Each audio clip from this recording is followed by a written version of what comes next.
STEM story with Mr. Ewing, with your guest, Bunny Hopper. That's me, and I'm here to read a story with you today, and I'm very excited. Because we're going to find out about Charlotte the scientist finds a cure.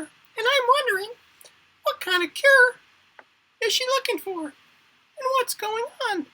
But I guess we're about to find out. So let's read. Charlotte the scientist finds a cure.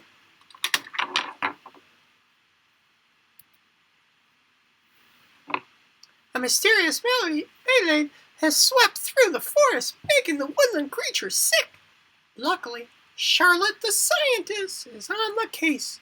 She is determined to find a cure using science, but the grown-ups don't take her work seriously, and examining animals of all shapes and sizes with upset tummies can be, well, challenging. Equal parts humor, heart, and serious science, this empowering story shows how even a budding bunny scientist can make a big difference. Charlotte the Scientist Finds a Cure by Camille Andros, illustrated by Brianne Farley.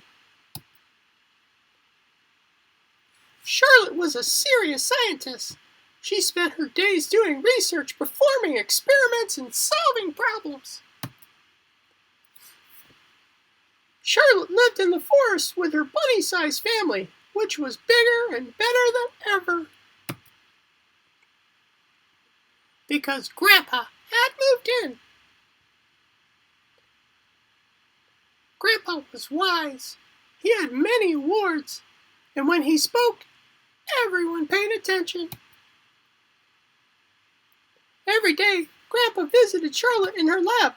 He watched her doing research, performing experiments, and solving problems. Every day, Grandpa said, "Charlotte, you are going to make a real difference in the world." Charlotte paid attention. One day, Grandpa didn't come to the lab. He was sick, and Grandpa wasn't the only one. A mysterious malady had infected the animals of the forest. Charlotte wanted to help. Maybe this was her chance to make a difference. She swapped her magnifying glass for a stethoscope, her protective glasses for a mask and gloves, and she got to work. It was time for some serious medical science. Charlotte would find a cure. First, she collected a complete medical history on each patient. What seems to be the problem? Next, she gave a thorough physical exam. Patient's privacy was top priority. Then she gathered specimens. Next. But her results were inconclusive. Charlotte was stumped. The infection was spreading fast, so she imposed a quarantine. But keeping bunnies in one place was next to impossible. The birds kept flying away, and skunks stinking simultaneously was proving problematic. Meanwhile, a team of doctors arrived to visit Grandpa. Charlotte was eager to share her research and work with them to find a cure, but instead, they ignored her. "Run along, little one. This is grown-up work." Charlotte wondered if they were right. She was little, and the doctors were very smart. Maybe she should leave it to the experts. But then she remembered what Grandpa had told her. "Charlotte, you're going to make a real difference in the world." She would find the cure herself. Charlotte dissected the data, studied the samples, and plotted out patterns. Soon, a curious carrot connection emerged. Everyone who was sick had been eating carrots. In fact, the carrots hadn't looked right for quite some time. Charlotte formed a hypothesis. If everyone was sick from eating carrots, then the carrots were what was making everyone sick. Charlotte consulted the comprehensive compendium of carrot conditions.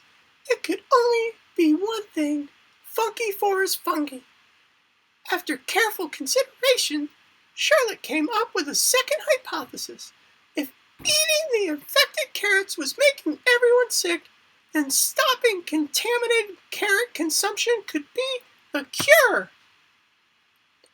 Funky forest fungi. Stop! Don't eat the carrots! Charlotte went back to work. The carrots needed to be cured, so she created a customized carrot corrective. Charlotte thought a few sprays a day would do the trick. It worked! But Charlotte didn't stop there. She conducted a clinical trial to see if eating cured carrots could mend the malady. It did! Charlotte realized she didn't even need to be the oldest or smartest. She had stopped the sickness, cured the carrots, and saved the forest. Charlotte had made a difference. And best of all was the difference in how she saw herself.